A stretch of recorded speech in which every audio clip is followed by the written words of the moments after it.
All right, friendly reminder, once more, probably a bunch of times more actually, but this time, let's get out to Startup Alley, place some votes. They're all very excited to hear from you and talk to you about their products, so make sure you do that.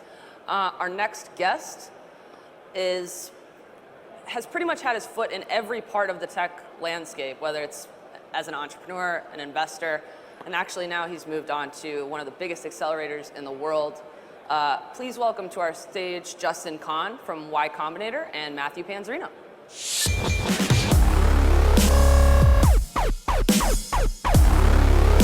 Intro music. All right, here we are. Hello. Look at that enthusiasm. Brimming excitement. Woo! Okay, so yeah, we're going to talk a little bit about YC, but I wanted to touch on Twitch first. So Twitch was acquired by Amazon for some absurd amount of money, $970 million. That is an interesting business, but it kind of all started with Justin TV. So you had a degree in what, physics and philosophy? Yeah, that's right. Yeah, so how did you go from that to the live casting thing? Like, how did that happen? Well, I was in college at Yale in 2005, graduating, and my co-founder, Emmett, and I were trying to start a company. We just thought it was a great time to work on something because we had this support network, right? We were in college, we didn't have anything to do. I only had class on Monday and Wednesday. So we used our time to experiment with this idea of starting a company, and we ended up starting this online calendar. It's kind of like Google Calendar, but slightly before Google Calendar came out. That's Kiko, right? That's right, yeah. And then after that, that business kind of failed. It's a long story, but basically we didn't really use calendars because we were college students, and I only had class on Monday and Wednesday.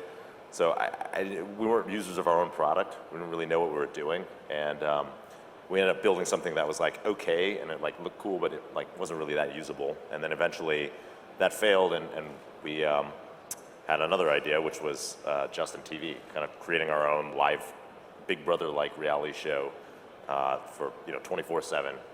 And so we launched that, and basically, it was pretty obvious that we weren't entertaining. People would log on and say, "Get off your computer and go do something to entertain us."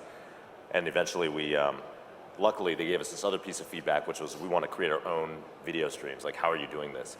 So we created a platform for anyone to create any live video stream. Right. And then eventually that became a bunch of different products like Social Cam and Twitch. Right. And so you spun out Social Cam, obviously, and that kind of became its own thing. Eventually got acquired, and then the Twitch thing became its own product as well. And when did you first start seeing this whole video game streaming thing? Because it was actually very difficult to stream video games. I mean, even to this day, it still requires a little bit of. People are starting to get better about it. Games are building in support, but it was hard, right? Yeah, it was really hard. You needed this software like XSplit or some sort of virtualization software to turn your what you were seeing on your screen into a webcam, and then you needed a microphone, and you needed a webcam to do overlay. So it was pretty technically complex, and I remember one of the first people that we brought on when Emmett had really started working on Twitch internally at Justin TV. One of the first people that we brought on was someone who was an expert in setting up streaming of video games from your desktop or from Xbox or whatever, and he went out and worked with all these broadcasters to help them get live. Gotcha. And what do you think the appeal is there, the lasting appeal or the growth? I guess the easy way to say this is, what's the growth potential of Twitch? How do you think that that's going to spread? I mean, obviously more and more people are playing video games than ever. It's a bigger industry than the movie industry, monetarily, and a lot of people don't seem to realize that. But what do you think that the growth appeal is there for that spectator aspect of gaming? Well, I think the growth, there's a huge headroom in growth. If you just look at YouTube, games is the #1 category on YouTube, and that's hundreds of millions of people every month. Twitch has grown pretty big, but it's about 55 million viewers every month. I think we have a lot of people who are already watching gaming video out there who could be users of Twitch. I also think that gaming is it's one of the fundamental applications that people want to use. On any device with a screen, gaming is like the number 1 or number 2 application. And there's just, there's probably a billion people out there playing games. And those people eventually, as they, play more games, gaming becomes a bigger part of their life, they'll want to watch video related to it. And what do you think the ratio of like broadcast to viewership will be? Do you think it'll always be very small, or do you think my mom will be streaming her Candy Crush games? Well, I don't know. Maybe your mom's really good at Candy Crush. But I think that, the ratio's always been a couple percent. Even since when we had gaming on Justin TV, it was, several 100,000 people every month watching games. And, there were probably 1,000 or, in the thousands of content creators. And now, it's like 1 million people broadcast every month. And that's a fraction of kind of like the overall viewership. Right. Let's switch gears a little bit. You're now an investor at YC in their seed fund. And you've been an alumni partner for a few years now, right? You were part of YC's first batch, right, in 2005? Yeah, so Kiko was part of YC's first batch, and I remember we had this company that we wanted to start this company, and we were graduating from college. We were like, what should we do? Like, once we graduate, can we like keep working on it? And a friend of ours had sent us this thing called Summer Founders Program from this new firm called Y Combinator, where they would fund you if you had a tech company, right? And we were like, we have a tech company. This is great. We want to get funding. So we applied. It's still that easy. I don't know if you know this. Yeah. We applied to their online form application, and I remember I got an email back from Paul, Paul Graham, the founder of Y Combinator, and he said there were 3 kinds of companies. Companies with good founders and good ideas that we want to fund, companies where we didn't like the idea and we didn't like the founders that we don't want to fund, and companies where we thought the founders could be good but the idea was terrible, and like you're in bucket 3. So he was like, how'd you take that? We were like, well, like the good news was that he said, do you want to come to, are you open to changing your idea? And so we said, sure, whatever. We've only been working on this thing for 9 months, but like we're willing to come and talk to you and discuss it. And so we went up there, and then we spent the entire time convincing. I remember Emmett was debating Trevor Blackwell, one of the other YC partners, on whether there would ever be JavaScript applications. Like, Trevor was saying no, and we were like, well, we have this heavy JavaScript client-side facing app. Right. And so, like, I guess they were kind of convinced at the end, anyways, convinced enough to admit us. And so then we got in the first batch of YC. I think ultimately we've been vindicated by time. But yeah, so they funded us, and that's how we got our first, into it. And then Justin TV was also funded by YC afterwards, and then we've been kind of close ever since. That's how we got started. So, being that you're part of that first batch, obviously, when it was a lot smaller, how do you think YC has changed between then and now? How it approaches investments, how it chooses founders or companies to invest in? Well, we still, try to target people who are early, and we make a conscious effort to target, not just, now we get like more, back when YC started, it was all companies that were like pre-launch, like almost any progress. And then we, as time has gone on, we've gotten more applications from people who are like already going. But we try to make a conscious effort to like really keep funding very early stage companies, even like when it's just people with an idea, 2 smart guys with an idea or something like that. And so, from that perspective, it hasn't changed very much. I think one thing that has changed is the support network and alumni network have gotten a lot better, a lot bigger. There's been successful companies now. There's a lot of positive feedback loops where we have companies that are successful and they exit, and those founders will become angel investors and advisors to the next generations of YC companies. And I think that's something that's worked out really well. I mean, your path was somewhat angular. I mean, you obviously, Kiko was a kind of an iffy result on the end of that, and then Social Cam came out, that was spun out, and it had its difficulties, but then was acquired. Justin TV, really Twitch became the big thing out of that. So it seems like you had a little bit of an angular path to a lot of the things that have ended up being successes or exits for you. So do you find that informs you at all, or how does that inform you when you're talking to a young founder and you're like, wow, you're going to have a pretty rocky path? Like, does that affect your decision? Well, I think that if you look at almost like all startup stories, are, it's not a straight line from like getting started to success, Like I think all of them go through like crazy transitions and pivots and terrible management and like disasters.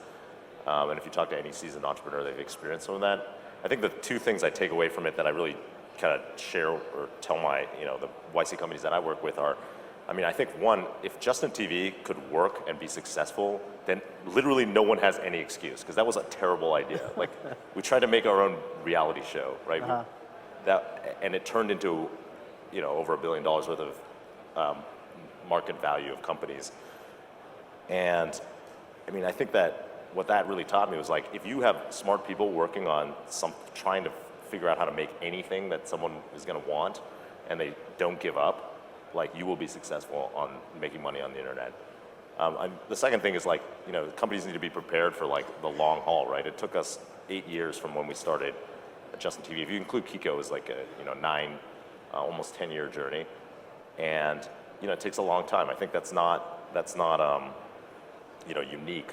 Most companies take a very long time to be successful, and so founders should, like, one of the things that I look for the most in founders is people who I don't believe are going to give up. People who I think are relentless. Yeah. Does that have a? Do you think investing purely on the founder is still a good idea these days? Yeah, I definitely think so. I think it's a good idea in every market. You're kind of biased, right? Yeah, yeah, I'm biased, but I think that investing, I see people who have great ideas who, they're working on something that can be successful, but they give up, they don't stick it out. And I see people who have terrible ideas who eventually find something interesting. Like one example I really like is some of my batchmates for Exec, which was the third YC company I started. We're working on this thing called Chime, and they were these 2 guys from Brown, 3 guys at the time, and they were making this event app, like, for planning events. It was like a typical, like, college kid problem, right? How to find events and plan them with your friends. And their app was terrible, and I told them that at the time. And then, I didn't hear from them for a long time, and then recently they've pivoted to a business that's actually being extremely successful. And I was like very surprised to learn that they were still around, but they found something. They finally went throughout their event app, went to an entirely different business, and their growth curve is like a perfect exponential growth. But what's the company? It's called Wave. Wave. Yeah, and so those guys are amazing, right? Because it's their resilience that's amazing. So you can sort of see something is going to happen here, that they have a fortitude to make it happen. Yeah, exactly. They've stuck it out. I thought they would have quit. Like, most people would have quit, and I actually thought they had, to be honest, until I heard it again. I think it's really like sticking with it, right? That's like, it's required to be successful. One of the things that YC is doing now is investing more in science startups. And I know you've brought some people on to help you in this, but how do you source, and is it different, sourcing and evaluating hard science startups? What's the due diligence process for nuclear fusion? Well, Sam is very interested in nuclear, and so he's kind of taken the charge on researching the energy companies and doing the diligence on that. And he has some experts that he consults with. We've also brought on Elizabeth Irons as a CEO of Science Exchange as a part-time partner, and so she helps evaluate a lot of the science startups. But one of the interesting things about so there was a lot of questions, I think, around whether we felt we could help the science-focused startups, or the startups that are a little more like on biotech or hard sciences. But one thing that I think we've learned by doing it is that companies, all companies have the same kinds of problems, right? They have like problems of figuring out who to hire, like how to raise money, how to like pitch their product, how to sell their product. And so those are things that we're very good at, and we have a lot of operational experience with, and we found that I think we're able to help those companies a surprising amount. So it doesn't matter whether you're building a nuclear reactor or a photo sharing app, you still have issues with HR or issues still a company, growing. You still have to recruit people, you still have to like figure out how to organize a growing business, YC has been expanding a little bit into international focus. Obviously, there are plenty of YC entrepreneurs that are international entrepreneurs that have gone into the YC program locally in San Francisco. But there have been some efforts to expand that. So Startup School was held here in London. That's right. Earlier this year.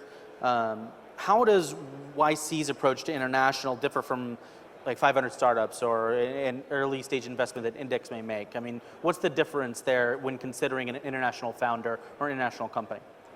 So, there's a couple things. I think that I'm personally very interested in investing internationally and outside the US in tech companies, especially in developing markets where there's like high adoption of smartphones and a lot of people entering like the global middle class, right? In the US, you have kind of stagnant growth. And there's like, in order to create a big company, you have to really invent something that's like completely new, right? And I think that there's a lot of people out there making like online services for places that are high growth and that will become billion-dollar companies. And you've seen that happen in like China has created more billion-dollar internet companies in the last 5 years than the US has, because there's it's a hugely growing market. So we want to find those companies, and we spend a little bit more time doing outreach, traveling to places to meet founders outside the US. One thing that's different, I think, about what we do is we're not going to create another program outside of San Francisco, outside of the Silicon Valley, because we think that like companies benefit from coming, even if they're a local company that focuses on a specific market internationally. I think you really benefit from coming to California because of the network effects around startups and technology companies in California. So there are people who have built big websites before who can advise you on how to scale them. There's a lot of talent. There's access to capital. There's a lot of reasons why, even if you don't stay in California, it's a good idea to come for a little bit. And we found that with some of our international startups that we funded in the past couple batches. So is this sort of, obviously there are allegories to be drawn here. I talked a little bit to Walter Isaacs in San Francisco at Disrupt and read his book, and he talks about some stuff in there about like Bell Labs and other instances where you had people of various disciplines who were there. They had a proximity and a sort of interchange of information and expertise that sort of created that kind of thing. You think San Francisco is sort of like that, or Silicon Valley is sort of like that, where if you're there, you're able to rub up against other people and it creates sparks? Yeah, absolutely. I definitely think that's the case. And do you think that could be created other places? I absolutely think it can be created other places, but it just takes a long time, right? You have to have these cycles where people start internet companies and then they're successful and then they become like investors and mentors, and that will happen all over the world, but it hasn't happened to the extent that it's happened in Silicon Valley. And so I think that for companies, the founders that we fund, the international founders who go and create their companies outside the U.S., those people will kind of become the leaders of those like hubs, of technology hubs around the world. But I don't think that there's any replacement for coming to Silicon Valley at the moment. So you guys, since you held Startup School, have you had an increase in European applications? So we haven't crunched the numbers yet. We've actually increased applications overall from last batch to this batch by 40%, which is a lot. So you were about 4,000 overall last time, right? No, it was 3,300 last time, roughly, and this time it's probably close to 5,000 now. Gotcha. And so you don't have crunch numbers on geography yet? We want to get that data. One of the things that, we all came from like very data-driven backgrounds, and and so we want to know if our marketing efforts are working, right? Where to take out ads? Exactly. Where to do startup schools, and so that's a big thing that we want. But we haven't had the time. We're still in the application reading mode for this next upcoming cycle. We haven't had the time to look. Right. So I take it from your talk about Silicon Valley that you don't have any plans to open up a London office. I mean, Google Ventures just opened up, but you could just buy the office next door or something. I think one of the things that we realized, so YC used to be based on 2 coasts. That's one thing that I don't think people remember as much anymore. We used to have a demo day in Boston, or like a one class in Boston in the summer, and then the California one was the winter one. And one thing that PG and Jessica realized early on was they were flying all these companies from Boston to Silicon Valley to do a demo day in Silicon Valley, because that's where they would raise the money, and that's where they would like eventually move their companies afterwards. And so, to maximize the opportunity for the companies, it made sense to like do it year round in Silicon Valley, and I think that's still the case. Mm-hmm. And do you think that just overall, it's going to be easier for people to get funded in Silicon Valley versus, say, London or Berlin or somewhere else? Yeah, absolutely. I absolutely think so. And do you think that is I mean, there's obviously a lot of causes, right? And some of it is just opportunity, the amount of opportunity. But do you think it's like a translation thing where investors in Silicon Valley maybe aren't either aware of the importance of, or maybe not able to see the problems that are being solved or being It's just a attempted to be physical solved? proximity, you know. I think that being close to people who are interested in investing in startups is like the number one like way that you get funded, right? And those people largely live in Silicon Valley and work there. You know, there's a lot more, you know, it's just like a lot more normal. There's a lot more access, you know, people who have made money in tech and so are more familiar with the problems. And then there's a lot more, I think, investors from outside Silicon Valley coming to Silicon Valley because they, you know, have seen some really big successes in the past, you know, 10 years, and they want to participate. And then to wrap it up, I'll ask you one last one. So in the grand scheme of things, obviously you have your perspective, but do you think that early stage investors especially, do you think that entrepreneurs are better early stage investors or successful or, you know, long-time entrepreneurs, serial entrepreneurs, or VCs who have a distance from it, maybe a perspective over a large section of the industry? Who do I think is a better early stage investor, VCs or entrepreneurs? I don't know. I actually don't have any data on it. I think VCs probably. What's your gut tell you? I think angel investing is actually, I'm not sure that it's like as lucrative as people believe it to be, but but I guess that like probably, I don't know. I don't know if I have an opinion on that, to be honest. I guess I like, as an entrepreneur, I like getting funded by former entrepreneurs because I feel like they can help me a lot. So whether that person is like active, you know, is a VC or is an angel, that matters less to me than whether they were, you know, have an operational experience as a founder. Okay, cool. Well, excellent. Thank you for the talk. All right. I appreciate it. Yeah, no problem.